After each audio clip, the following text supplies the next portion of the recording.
오늘 말씀은 이사야 53장 1절에서부터 10절까지 말씀을 함께 보시겠습니다.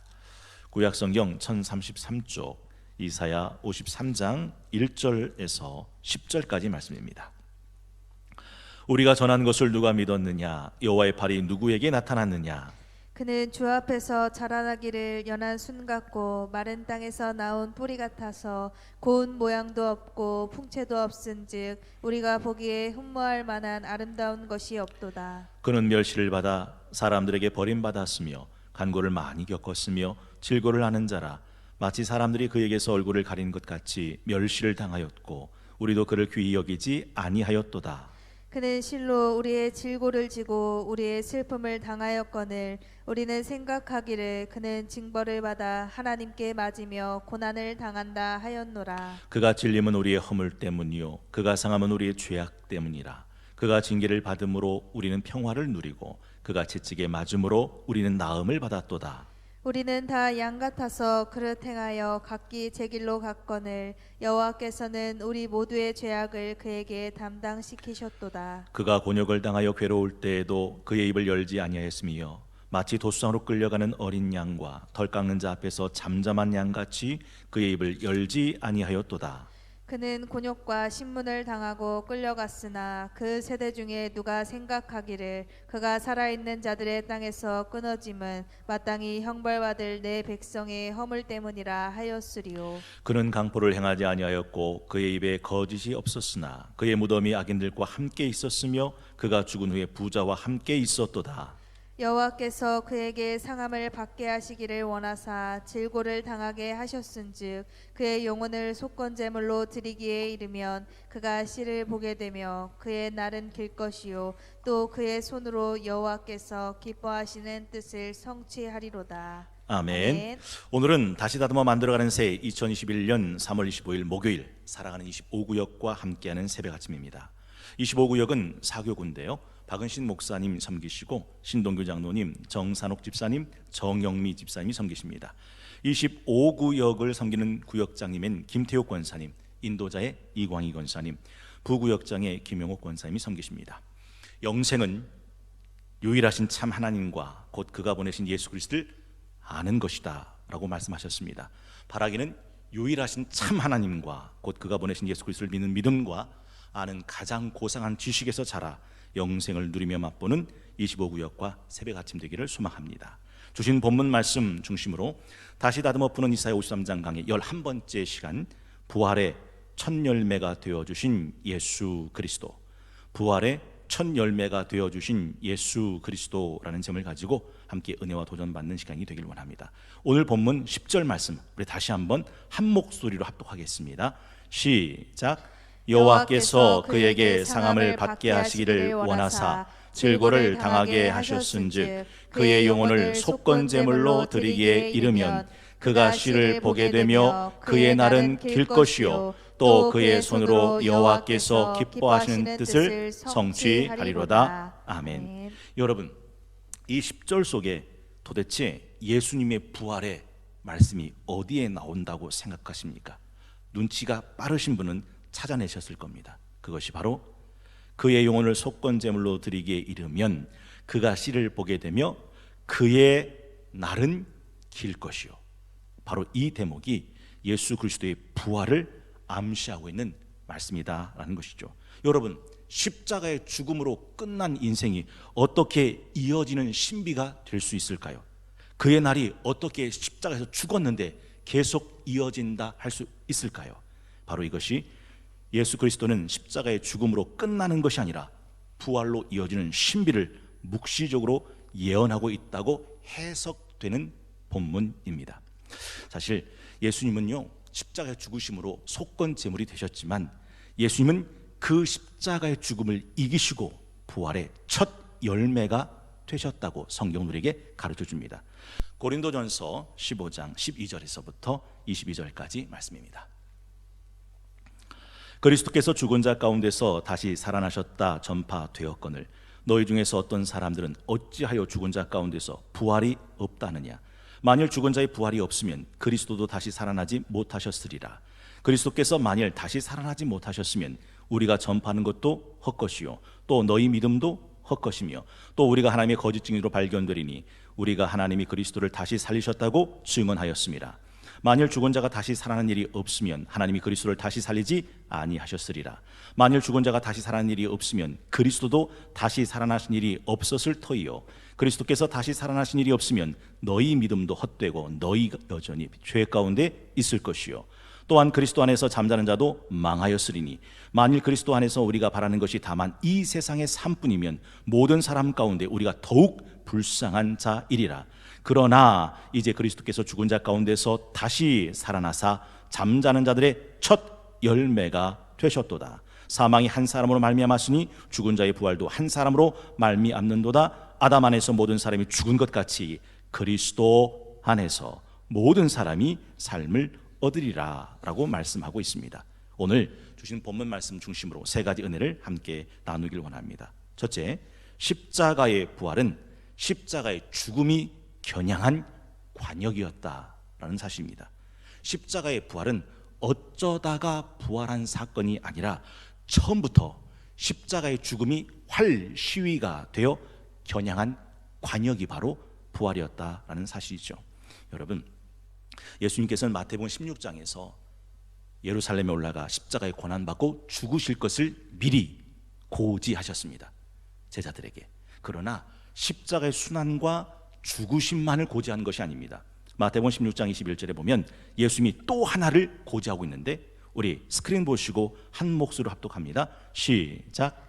이때로부터 예수 그리스도께서 자기가 예루살렘에 올라가 장로들과 대제사장들과 서기관들에게 많은 고난을 받고 죽임을 당하고 제3일에 살아나야 할 것을 제자들에게 비로소 나타내시니 처음부터 예수님은 내가 예루살렘에 올라가 고난받을 것이다.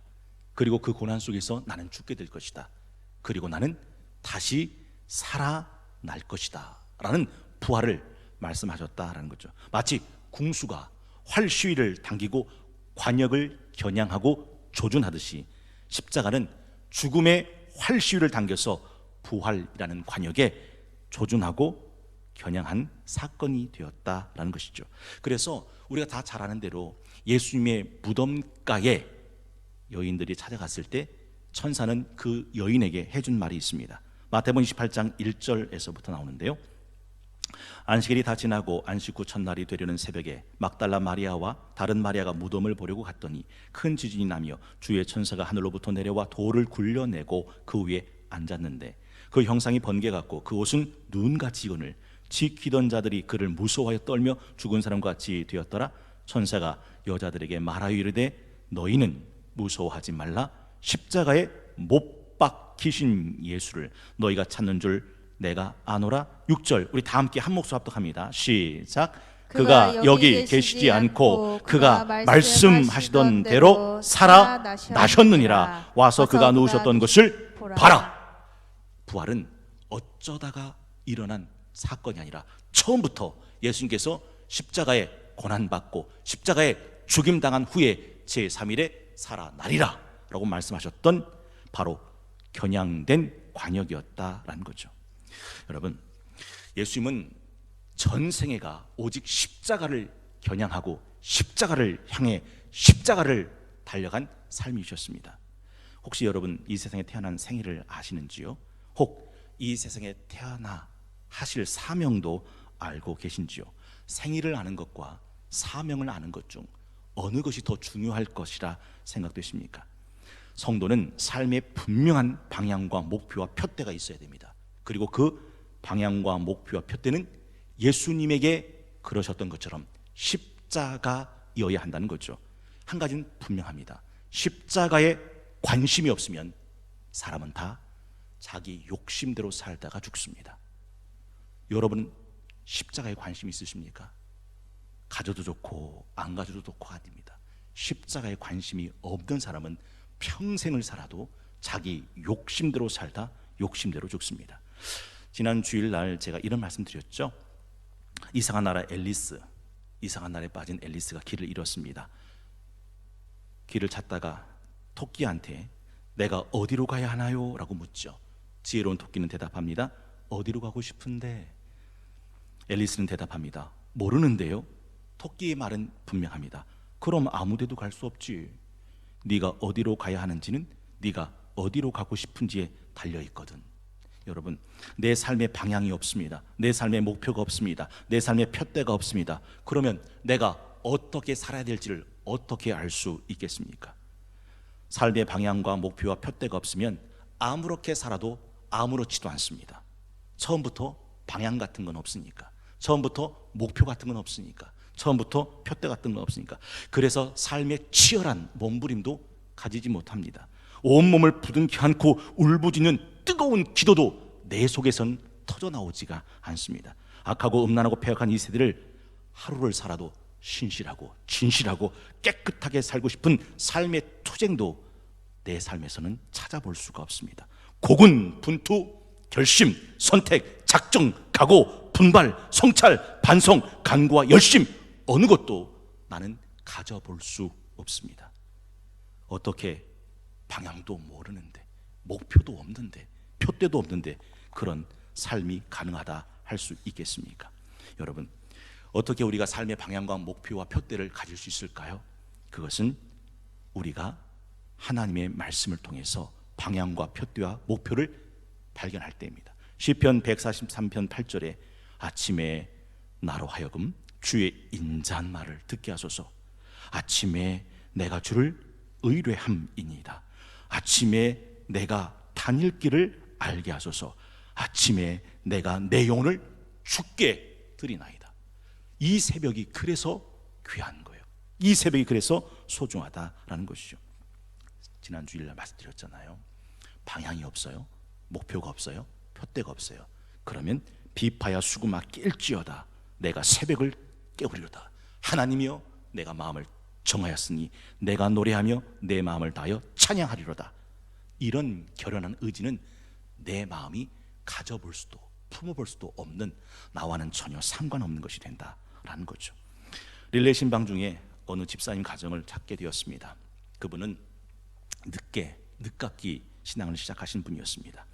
사실 그분이 말씀을 안 하셔서 그렇지 제 생각에는 아마 우리 성동교에서 제일 잘 나갔던, 과거가 화려했던 고위 관직에 계셨던 분일 겁니다. 그런데 그분이 늦게 신앙생활을 하시면서 이런 고백을 하더라고요. 목사님, 제 인생 황혼에 서보니 모든 것이 회한으로만 가득 찹니다.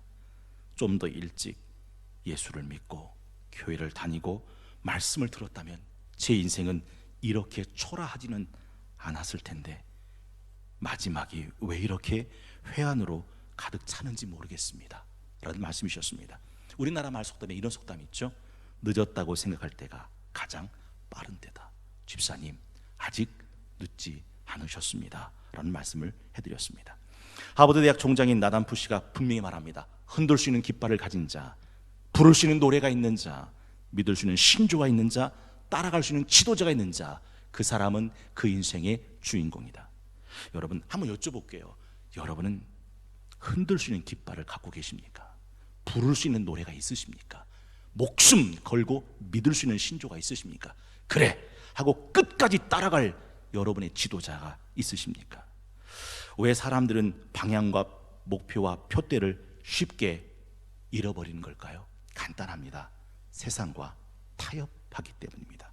제가 참 좋아하는 대장금의 명대사 기억나시죠? 장금이가 음식 경함대에 이기고 싶어서 편법을 씁니다. 그런데 장금이를 가르치던 그 궁녀가 따끔하게 꾸중을 하죠. 장금아, 내가 어찌 너의 성품을 모르겠느냐. 하지만 사람이 변하는 것이란 대개의 경우가 자기 자신도 모르게 변하는 것이란다. 급박한 상황에 놓이다 보면 그것이 맞게 가는 건지 아닌지 따져보지도 않고 먼저 문제부터 해결해 보자고 덤벼드는 게야. 그러다 보면 그렇게 길이 들여지는 것이고 또 그렇게 살다 보면 처음에 가려고 했던 길은 보이지 않고 눈앞에 있는 과제만 보이는 것이란다. 처음엔 방향이 있었습니다. 목표가 있었습니다. 푯대가 있었습니다. 하루를 더 살아도 행복한 것 아니요, 하루를 덜 산다고 불행한 것 아니니, 하루를 살아도 하나님 앞에서 제대로 살고자 했던 마음의 각오도 있었습니다. 근데 살다 보니까 현실이 그렇지 않아요. 살다 보니까 삶의 문제들이 있어요. 그러니 그것부터 해결해 보자고 덤벼들다가 처음에 정한 마음, 표대, 목표, 그리고 방향은 다 잃어버린 채 살다가 죽게 된다라는 것이죠. 사도행전 26장에 보면 사도 바울이 처음으로 삶의 방향과 목표와 표대를 만나는 장면이 나옵니다. 다메섹 도상에서 빛으로 찾아오신 예수님을 만나는 장면이죠. 사도행전 26장 13절 이하는 이렇게 되어 있습니다. 왕이여, 정오가 되어 길에서 보니 하늘로부터 해보다 더 밝은 빛이 나와 내 동행들을 둘러 비추는지라. 우리가 다 땅에 엎드러짐에 내가 소리를 들으니 히브리 말로 이르되 사울아 사울아 네가 어찌하여 나를 박해하느냐. 가식죄를 뒷발질하기가 내게 고생이니라. 내가 대답하되 주님 누구시니까? 주께서 이르시되 나는 네가 박해하는 예수라. 일어나 너희 발로 서라. 내가 네게 나타난 것은 곧 네가 나를 본 일과 장차 내가 네게 나타날 일에 너로 종과 증인을 삼으려 함이니 이스라엘과 이방인들에게서 내가 너를 구원하여 그들에게 보내어 그 눈을 뜨게 하고 어둠에서 빛으로 사탄의 권세에서 하나님께로 돌아오게 하고 죄의 사함과 나를 믿어 거룩하게 된 무리 가운데서 기업 하나님의 나라 천국을 얻게 하리라 하더이다. 그렇습니다. 사울은 자기가 이 세상에 태어나 무엇을 해야 되는지 사명을 발견하고 있습니다. 그래서 사도행전 20장 22절에서 24절은 이렇게 고백하는 거죠. 우리 스크린 보시고 다 함께 한 목소리로 합독합니다. 시작. 보라, 이제 나는 성령에 매여 예루살렘으로 가는데 거기서 무슨 일을 당할는지 알지 못하노라. 오직 성령이 각 성에서 내게 증언하여 결박과 환난이 나를 기다린다 하시나. 내가 달려갈 길과 주 예수께 받은 사명 곧 하나님의 은혜의 복음을 증언하는 일을 마치려 하면은 나의 생명조차 조금도 귀한 것으로 여기지 아니하노라. 24절. 내가 달려갈 길 주 예수께 받은 사명 곧 하나님 은혜의 복음을 증언한 일을 마치려 하면은 나의 생명조차도 조금도 귀한 것으로 여기지 아니하노라 라고 말씀합니다. 두 번째는 십자가의 부활은 예수님의 궁극적 성취이셨다라는 것이죠. 10절 하반절에 보니까 그의 손으로 여호와께서 기뻐하신 뜻을 뭐라고 되어 있습니까? 성취하리로다. 성취하리로다. 여러분, 예수님의 삶은 굉장히 많은 일로 꽉 차 있습니다.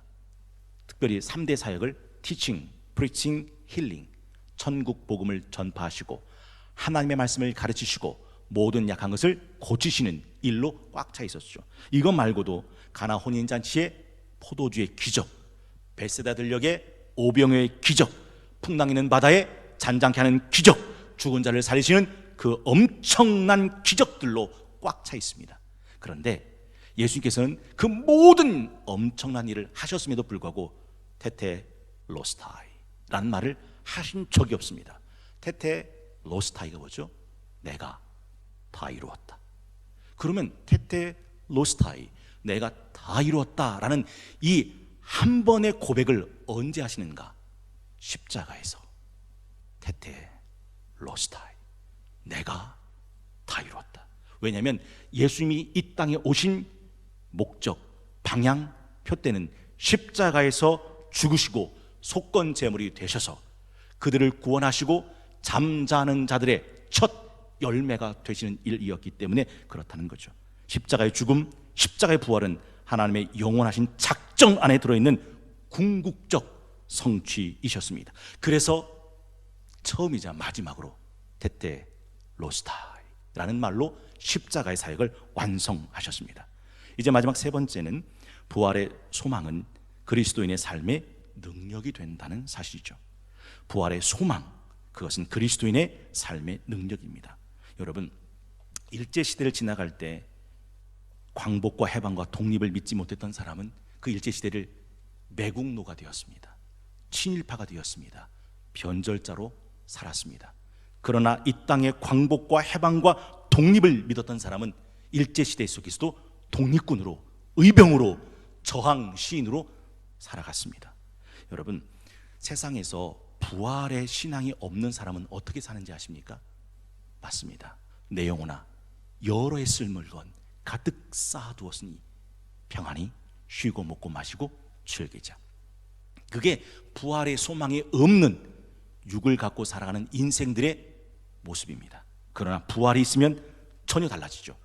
사도행전 24장 15절에 그들이 기다리는 바 하나님께 향한 소망을 나도 가졌으니 곧 의인과 악인의 부활 있으리라 함이니이다. 이것으로 말미암아 나도 하나님과 사람에 대하여 항상 양심에 거리낌 없기를 힘쓰나이다. 왜 양심에 거리낌 없기를 힘쓸까요? 이 세상은 잠깐 지나가는 세상이고 이 세상을 어떻게 지나갔느냐에 따라서 악하게 지나간 자는 악의 부활로, 선하게 지나간 사람은 선의 부활로 태어나기 때문에, 다시 나기 때문에 양심의 거리낌이 없기를 힘썼다라고 말하죠. 여러분 한번 생각해 보세요. 진짜 부활을 믿는 사람이 잠깐 있다 사라질 세상의 종욕, 육신의 종욕, 안목의 종욕, 이생의 자랑거리들의 삶을 허비할까요? 그런 일은 없습니다. 부활의 소망을 진짜 가지고 있는 사람은 영원한 것, 하늘의 것, 신령한 것, 그걸 사모하며 살아가게 된다라는 거죠. 제가 아주 어렸을 때예요. 옛날엔 TV 문학관이라고 하는 게 있었어요. 국문학의 대표적인 예술 작품들을 극으로 만들어서 보여주는 건데 제 기억이 맞다면 아마 밤 11시쯤에 했던 것 같아요. 제가 보려고 봤던 건 아니고 자다 깨서 우연히 보게 된 TV 문학관 중에 한 대목이 이런 거였어요. 일제시대 때 모든 학교는 한글 사용이 금지됩니다. 그리고 창시 개명을 시키고 일본말만 쓰게 만들어요.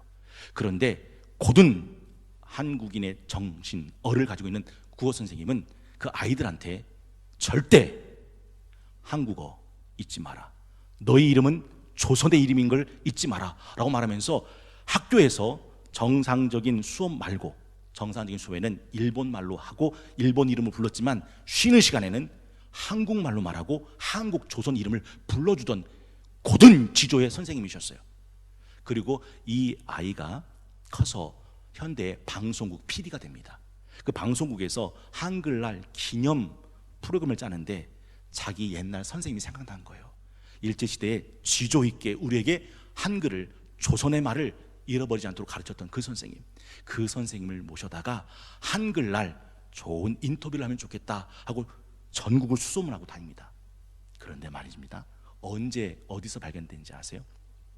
수소문 끝에 발견했는데 이분이 학원가에서 일본어 교재를 팔면서 일본어를 가르치는 강사가 되어 있는 거예요.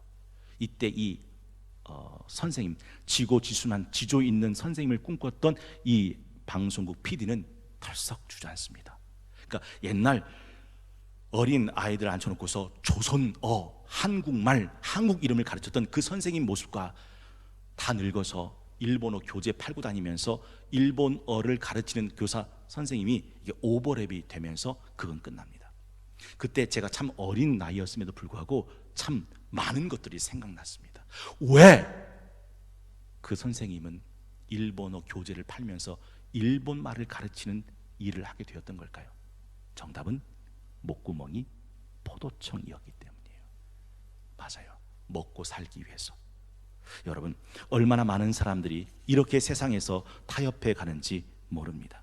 그러나 부활의 소망에 묶인 사람은 이 세상을 타협하지 않습니다. 히브리서 11장 35절에서부터 38절, 히브리서 11장 35절 38절은 이렇게 말하죠.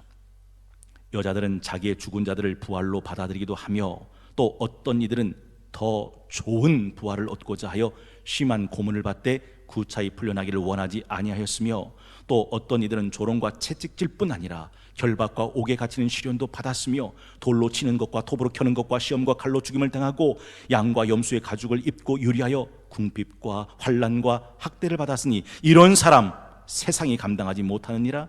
그들이 광야와 산과 동굴과 토굴에 유리하였느니라. 왜? 그 죽음을 두려워하지 않았던 걸까요? 왜 심한 고문을 받되 구차히 풀려나기를 원하지 않았던 것일까요? 이유는 하나입니다. 부활의 소망을 가지고 있었기 때문이라고. 여러분, 밭에 감추인 부활을 발견한 농부가 어떻게 했습니까? 밭에 숨겨두고 기뻐하며 돌아가 자기 소유를 다 팔아 그 밭을 샀습니다. 여러분은 보화가 가득한 밭을 살 용의가 있으십니까? 예수님이 분명히 이렇게 말씀하셨거든요. 많은 일로 분주하고 번잡한 마르다에게 마르다야 마르다야 왜 너 많은 일로 염려하고 근심하니? 몇 가지만이라도 아니 한 가지만이라도 좋게 해. 네 동생 마리아는 이 좋은 편을 택했으니 빼앗기지 아니하리라. 언니 마르다가 많은 일로 분주하게 삶을 허비하고 있을 때 예수님께서는 아니야, 더 좋은 게 있다고. 네 동생 마리아는 좋은 편을 선택해서 결코 뺏기지 않는다. 여러분, 사도 바울이 정말로 가지고 있었던 유익한 것들이 얼마나 많았습니까? 여러분 이제 다 기억나시죠?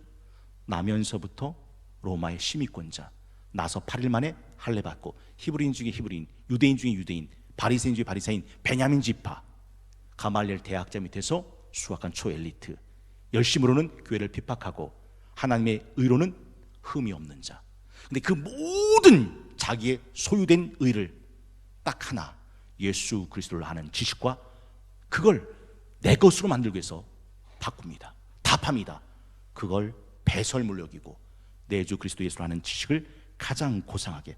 혹시 왜 이 엄청난 좋은 것들을 다 버리면서 예수님을 선택했는지 그 이유까지 아시는지요? 빌립보서 3장 10절에 보면 이렇게 되어 있습니다. 우리 빌립보서 3장 10절에서 11절 말씀 스크린 보시고 함께 합독합니다. 시작. 내가 그리스도와 그 부활의 권능과 그 고난의 참여함을 알고자 하여 그의 죽으심을 본받아 어떻게 해서든지 죽은 자 가운데서 부활에 이르려 하노니. 여러분 느낌이 오셨어요?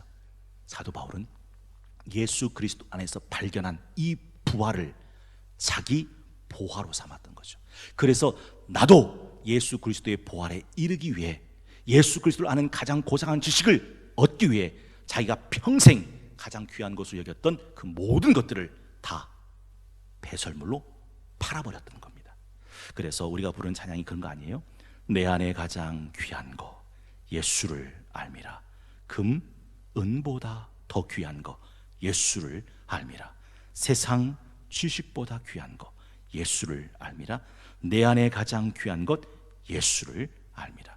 여러분 세상에 있는 모든 공등탑 바벨탑 아무리 높게 높게 쌓아 올려도 예수를 모르는 인생은 아무것도 아닙니다. 그저 배설물 뿐이고 그저 지푸라기일 뿐이고 그저 모래성일 뿐이고 그저 헛될 뿐입니다. 우리가 아까 불렀던 찬양이 그거 아닙니까? 하나님의 독생자 예수 날 위하여 오시었네. 내 모든 죄 사하시려고 십자가 지셨으나 다시 사셨네. 주 안에서 거듭난 우리 기뻐하며 찬양하리. 가슴 속에 넘치는 확신 우리의 가는 길에 소망 넘치네. 여러분 성경에 보면 예수 그리스도 없는 인생이 얼마나 허무한 것인지를 분명히 가르쳐줍니다. 모래 위에 집을 아무리 튼튼하게 지어보십시오. 비 오고 바람 불고 창수나면 다 무너집니다. 그래서 찬송가 488장에 그렇게 노래하죠. 이 몸의 소망 무언가 우리 주 예수뿐일세. 우리 주 예수밖엔 믿으리 아주 없도다. 무섭게 바람 부는 밤 물결 높이 설렐 때 우리 주 크신 은혜 소망에 닻을 주리라. 세상에 믿던 모든 것 끊어질 그날 되어도 구주의 언약 믿사와 내 소망 더욱 크리라. 바라던 천국 올라가 하나님 앞에 배울 때 구주의 의를 힘입어 어여시 바로 서리라. 후렴은 이렇게 노래합니다. 주 나의 반석이시니 그 위에 내가 서리라. 그 위에 내가 서리라. 여러분 이 세상 다 허물어지고 이 세상 다 무너졌을 때 내가 든든히 서 있을 내 영혼의 반석 되신 예수님을 여러분은 정말 내 영혼의 머릿돌로 모퉁이돌로 삼으셨는지요? 그렇다면 세상의 정욕, 육신의 정욕, 안목의 정욕, 이생의 자랑거리에 내 삶을 뺏기지 않을 수 있다라는 것이죠. 오늘은 3월 25일 목요일 다시 다듬어 푸는 이사야 53장 강의 11번째 시간, 부활의 첫 열매가 되어주신 예수 그리스도, 부활의 첫 열매가 되어주신 예수 그리스도라는 제목을 가지고 세 가지 은혜를 함께 나눴습니다. 첫째, 십자가의 부활은 십자가의 죽음이 겨냥한 관역이었다. 둘째, 십자가의 부활은 예수님의 궁극적 성취이셨다. 마지막 세 번째, 부활의 소망은 이 땅을 하나님의 구원받은 백성답게 살아가게 만드는 그리스도인의 삶의 능력이 된다라는 거죠. 여러분 여러분은 정말 부활의 소망 가운데 이 세상을 살아가고 계십니까? 정말 우리 성동교회는 부활의 소망 위에 세워진 교회입니까? 그렇다면 반드시 세상 사람들은 성동교회를 주목하게 되고 여러분을 따라 그리스도에게 오게 됩니다. 이건 듣기 좋으라고 하시는 말씀이 아니고, 예전에 EBS 실험 카메라가 있었어요. EBS 실험 카메라가 어떤 카메라냐면, 서울 한복판에서 횡단보도를 건너고 난 뒤에 말끔하게 차려입은 세 젊은이가 하고 아무것도 없는 하늘 위를 쳐다보게 만들었습니다. 세 사람이 하고 쳐다보고 있으니까 그 많은 인파들이 가다가 멈춰서서 아무것도 없는 하늘을 쳐다보기 시작했습니다. 뭔데? 뭐가 있는데? 여러분, 이 땅에 살아가는 크리스천들이 십자가를 바라보고 부활의 소망을 외친다면, 어찌 세상 사람들이 십자가가 뭔데? 부활이 뭔데? 왜 주목하지 않겠습니까? 그런데 이 세상을 살아가는 크리스천들이 이 땅에 세워진 7만 개 교회가 십자가가 아니고 부활이 아니라 이상한 것들에 마음을 뺏긴 채 이야기가고 세워져 가고 살아가니, 세상 누가 십자가에 관심을 가지며 세상 누가 부활의 소망을 품으려 하겠는가라는 거죠. 여러분, 한국교회는 지금 무엇을 자랑 삼고 있습니까? 무엇을 전파하고 있습니까? 행여혹 십자가를 부끄러워하며 행여혹 예수 그리스도의 부활을 의심하고 있지는 않습니까? 오늘 이 찬양이 마음에 떠올랐습니다. 십자가의 전달자라는 찬양인데요, 가사가 이렇게 되어 있습니다. 난 지극히 작은 자, 죄인 중에 괴수, 무익한 날 부르셔서 간절한 기대와 소망 부끄럽지 않게 십자가 전케 하셨네. 어디든 가리라 주 위에 서라면 나는 저날이 그 십자가, 내 몸에 밴 십자가, 그 보혈의 향기 온 세상 채울 때까지 살아도 주를 위해, 죽어도 주를 위해, 사나 죽으나 난 주의 것. 십자가의 능력, 십자가의 소망, 내 안에 주만 사신 것. 사순절을 지나가는 이때에 이것이 우리의 고백이 되고, 이것이 우리의 기도가 되고, 이것이 우리의 찬양이 될 수 있다면 얼마나 좋을까요? 기도하겠습니다. 흙으로 사람을 지으시고 그 코에 생기를 불어넣어 생명이 되게 하신 하나님, 우리의 죄와 허물을 대속하시는 영원한 속건제물이 되시기 위해 십자가에서 물과 피를 다 쏟아주시고 마지막 숨 한 모금까지 우리의 죄를 용서하시고 다 이루었다 선언하신 감사드립니다. 육체를 입고 이 땅에 사시는 동안 십자가의 길과 죽음, 부활의 영광이 주님의 삶과 사역의 궁극적 목적이셨음을 바라보게 하시고, 우리 삶 속에 주님의 부활이 우리의 심장이 되어 타오르는 삶이 되게 하여 주옵소서. 죽는 것을 두려워하는 우리들을 구원하시기 위해 사망을 이기시고 부활하사 잠자는 자들의 첫 열매가 되어신 주님과 함께 부활의 생명으로, 부활의 소망으로, 부활의 빛으로 다시 뜨겁게 불일듯 일어나는 우리 성동교회와 모든 성도들 다 되게 하여 주옵소서. 오늘도 사교구 구역 릴레이 신방과 성도들과 가정을 위해 기도합니다. 사울에게 찾아가 비추었던 하늘의 밝은 빛이 저들의 심령과 가정에 비추어지게 하시고, 눈을 열어 보게 하시고, 귀를 열어 듣게 하시고, 마음을 열어 믿게 하시고, 삶을 열어 변화받는 신방 되게 하여 주옵소서. 하나님, 사교구 신방이 끝나는 그날까지 우리 담당하신 박원신 목사님과 각 구역 구역장들 붙들어 주시고, 이 말씀 따라 살아가는 동안 지치지 않게 하시고, 이 말씀 따라 살아가는 동안 주님 나라 이루어지는 사교구 되게 하여 주시옵소서. 예수님의 이름으로 간절히 기도하옵나이다. 아멘. 주님께서 가르쳐준 기도 함께 들으시겠습니다. 하늘에 계신 우리 아버지, 아버지의 이름을 거룩하게 하시며 아버지의 나라가 오게 하시며 아버지의 뜻이 하늘에서와 같이 땅에서도 이루어지게 하소서. 오늘 우리에게 일용할 양식을 주시고 우리가 우리에게 잘못한 사람을 용서하여 준 것 같이 우리 죄를 용서하여 주시고 우리를 시험에 빠지지 않게 하시고 악에서 구하소서. 나라와 권능과 영광이 영원히 아버지의 것입니다. 아멘.